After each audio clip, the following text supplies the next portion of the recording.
नमस्कार दोस्तों, स्वागत है आप सभी का आपके अपने YouTube channel Shyam classes study में। आज की इस वीडियो में बिहार पुलिस परीक्षा में पूछे जाने वाले जीके जीएस के 40 महत्वपूर्ण प्रश्नों को लेकर के आए, जो संपूर्ण लूसेंट बुक का निचोड़ है।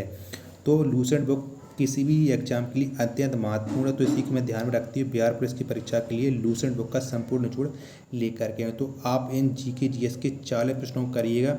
40 प्रश्नों को करने के बाद आपको अपना स्कोर कमेंट बॉक्स में शेयर करना है और आपको बताना है कि आपने इस 40 प्रश्नों के प्रैक्टिस सेट में कितने प्रश्न सही किए हैं। वीडियो पसंद आती तो वीडियो को आप लाइक कर दीजिएगा।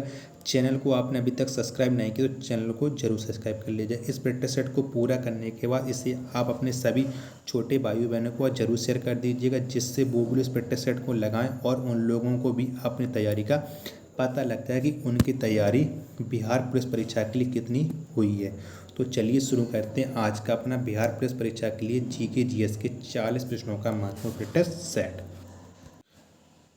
तो पहला क्वेश्चन है आपके सामने की नौजवान सभा की स्थापना किस वर्ष हुई थी। तो किस वर्ष हुई थी नौजवान सभा की स्थापना, ये आपको बताना है। तो कब हुई थी नौजवान सभा की स्थापना। तो नौजवान सभा की स्थापना हुई थी 1926 में। कब हुई थी 1926 में। ऑप्शन नंबर ए इसका राइट आंसर हो जाएगा। अगला क्वेश्चन है आपके सामने की चंद्रमा के लिए पलायन वेग का मान कितना है। तो चंद्रमा के लिए पलायन वेग का मान कितना, ये आपको बताना है। तो इसके लिए पलायन वेग का मान है 2.38 kilometre per hour. Option number C इसका राइट आंसर हो जाएगा। नेक्स्ट क्वेश्चन है आपके सामने कि न्यूज पेपर एक्ट किस वर्ष पारित किया गया था। तो कब पारित किया गया था न्यूज पेपर एक्ट। तो ये पारित किया गया था 1908 में। ऑप्शन नंबर डी इसका राइट आंसर हो जाएगा।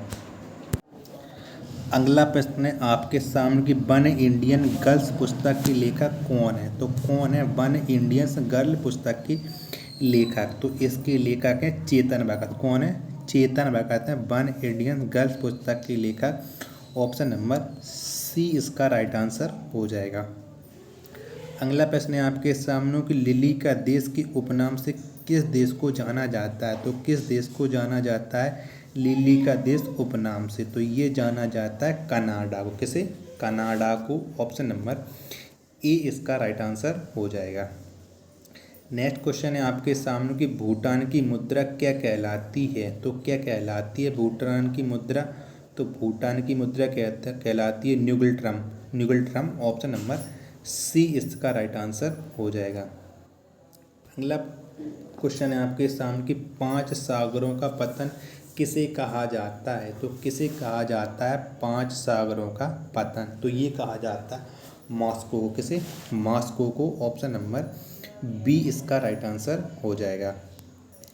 अगला प्रश्न है आपके सामने कि ऋग्वेद में सोम का कितना बार उल्लेख हुआ है।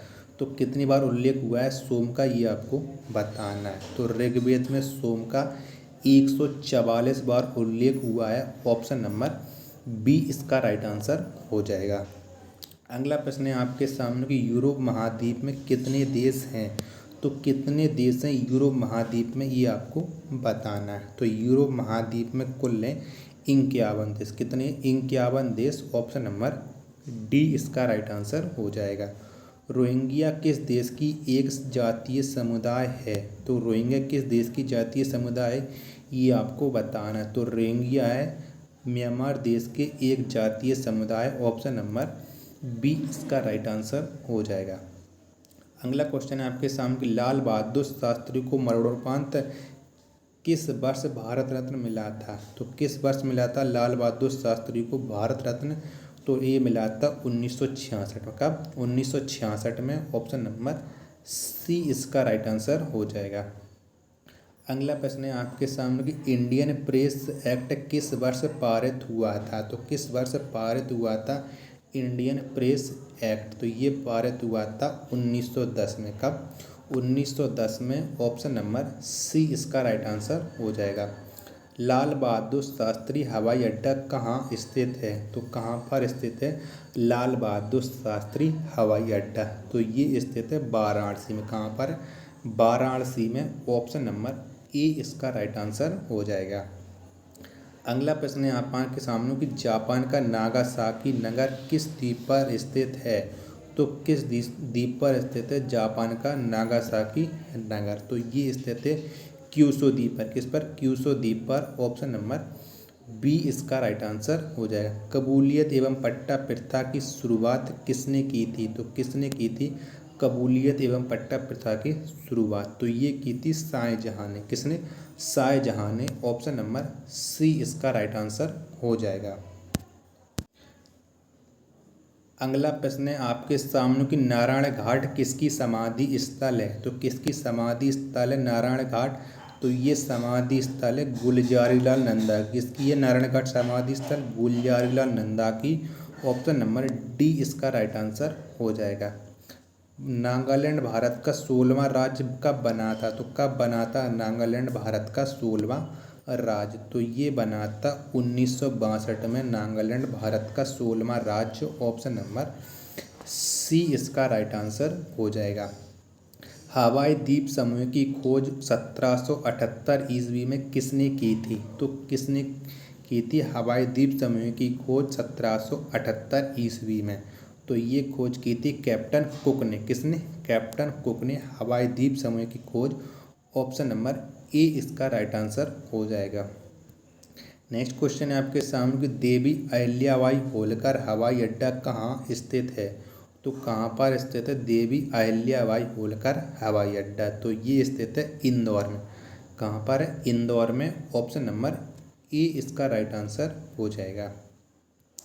अगला प्रश्न है आपके सामने कि पंचशील समझौता किन दो देशों के बीच हुआ था। तो किन दो देशों के बीच हुआ था पंचशील समझौता। तो ये हुआ था भारत चीन के बीच। ऑप्शन नंबर डी इसका राइट आंसर हो जाएगा।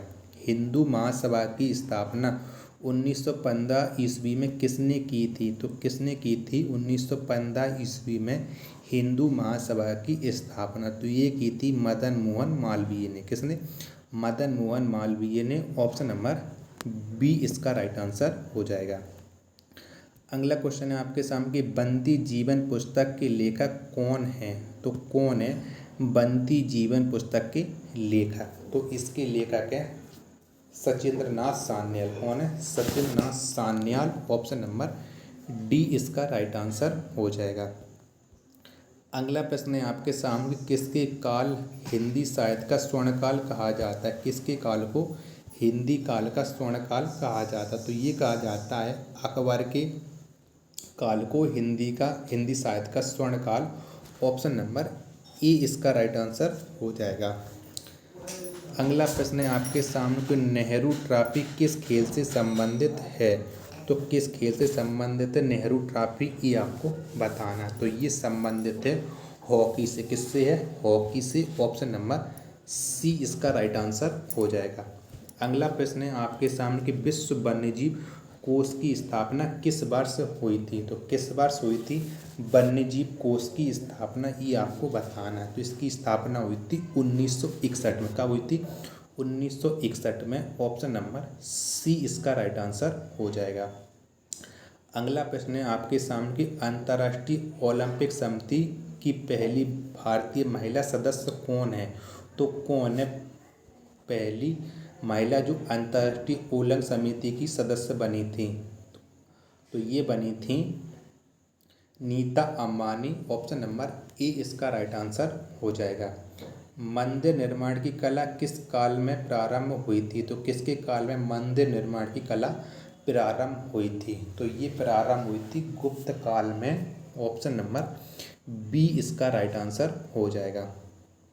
अगला प्रश्न है आपके सामने कि हंटर कमीशन का गठन कब किया गया था। तो कब किया गया था हंटर कमीशन का गठन ये आपको बताना है। तो 1882 में हंटर कमीशन का गठन किया गया था। ऑप्शन नंबर बी इसका राइट आंसर हो जाएगा। तो अगला क्वेश्चन है आपके सामने कि गेहूं का स्टोर हाउस किसे कहा जाता है। तो गेहूं का स्टोर हाउस किसे कहा जाता है। तो ये कहा जाता है हंगरी को। हंगरी को गेहूं का स्टोर हाउस कहा जाता है। तो इसका राइट आंसर हो जाएगा ऑप्शन नंबर ए। अगला प्रश्न है आपके सामने कि पम्बन द्वीप कहाँ में स्थित है। तो पम्बन द्वीप कहाँ पर स्थित है ये आपको बताना है। तो जो पम्बन द्वीप है ये स्थित है मन्नार की खाड़ी में। मन्नार की खाड़ी में पम्बन द्वीप स्थित है। ऑप्शन नंबर ए इसका राइट आंसर हो जाएगा। अगला क्वेश्चन है आपके सामने कि फॉरबिडन सिटी के उपनाम से किसे जाना जाता है। तो किसे जाना जाता है फॉरबिडन सिटी के उपनाम से। तो ये जाना जाता है लिहासा को फॉरबिडन सिटी के उपनाम से। ऑप्शन नंबर ए इसका राइट आंसर हो जाएगा। उदय भूमि किसकी समाधि स्थल है। तो किसकी समाधि स्थल है उदय भूमि ये आपको बताना है। तो ये समाधि स्थल है KR नारायण की। ऑप्शन नंबर ए इसका राइट आंसर हो जाएगा। नेक्स्ट प्रश्न है आपके सामने कि लेट्स किल गांधी पुस्तक के लेखक कौन है। तो कौन है लेट्स किल गांधी नामक पुस्तक के लेखक। तो इसके लेखक हैं तुषार गांधी। कौन है तुषार गांधी लेटर किल गांधी पुस्तक के लेखक हैं। ऑप्शन नंबर ए इसका राइट आंसर हो जाएगा। चार्ड झील किस मरुस्थल में स्थित है। तो चार्ड झील किस मरुस्थल में स्थित है। तो ये स्थित है सहारा मरुस्थल में। किसमें सहारा मरुस्थल में। ऑप्शन नंबर सी इसका राइट आंसर हो जाएगा। अगला प्रश्न है आपके सामने कि फिजी की राजधानी कहाँ है। तो कहाँ पर है फिजी की राजधानी ये आपको बताना है। तो फिजी की राजधानी है सुबा। ऑप्शन नंबर ए इसका राइट आंसर हो जाएगा। अगला प्रश्न है आपके सामने कि बादामी क्रांति का संबंध किससे है। तो किससे है बादामी क्रांति का संबंध ये आपको बताना है। तो बादामी क्रांति का संबंध है मसाला उत्पादन से। किससे मसाला उत्पादन से। ऑप्शन नंबर बी इसका राइट आंसर हो जाएगा। अगला क्वेश्चन है आपके सामने कि पंचशील समझौता किस वर्ष हुआ था। तो किस वर्ष हुआ था पंचशील समझौता भारत और चीन के मध्य। तो ये समझौता हुआ था 1954 में। ऑप्शन नंबर डी इसका राइट आंसर हो जाएगा। अगला प्रश्न है आपके सामने कि सेन वंश की राजधानी कहाँ थी। तो कहाँ थी सेन वंश की राजधानी। तो सेन वंश की राजधानी थी नादिया। ऑप्शन नंबर ए इसका राइट आंसर हो जाएगा। अगला प्रश्न है आपके सामने कि राजा राममोहन राय को राजा की उपाधि किसने दी थी। तो किसने दी थी राजा राममोहन राय को राजा की उपाधि। तो ये उपाधि दी थी अकबर द्वितीय ने। ऑप्शन नंबर डी इसका राइट आंसर हो जाएगा। नेक्स्ट क्वेश्चन है आज के प्रैक्टिस सेट का लास्ट क्वेश्चन है कि बांग्लादेश के प्रथम राष्ट्रपति कौन थे। तो कौन थे बांग्लादेश के प्रथम राष्ट्रपति ये आपको बताना है। तो बांग्लादेश के प्रथम राष्ट्रपति थे Sheikh Mujibur Rahman. Option number A इसका राइट आंसर हो जाएगा। तो अब आप बताएं कि आपने हमारे इन 40 प्रश्नों के प्रैक्टिस सेट में कितने प्रश्न सही किए। अगर आपने इसमें प्रैक्टिस सेट में 35+ भी स्कोर किया तो निश्चित ही आपकी तैयारी बिहार पुलिस परीक्षा के लिए अत्यंत महत्वपूर्ण चलिए और आप बिहार पुलिस में भर्ती पाने की असली हकदार हैं। वीडियो पसंद आई तो वीडियो को आप लाइक कर दीजिएगा। चैनल को आपने सब्सक्राइब नहीं किया तो चैनल को जरूर सब्सक्राइब कर लीजिएगा। मिलते हैं अपन नेक्स्ट प्रैक्टिस सेट में। तब तक के लिए धन्यवाद। जय हिंद प्यारे साथियों।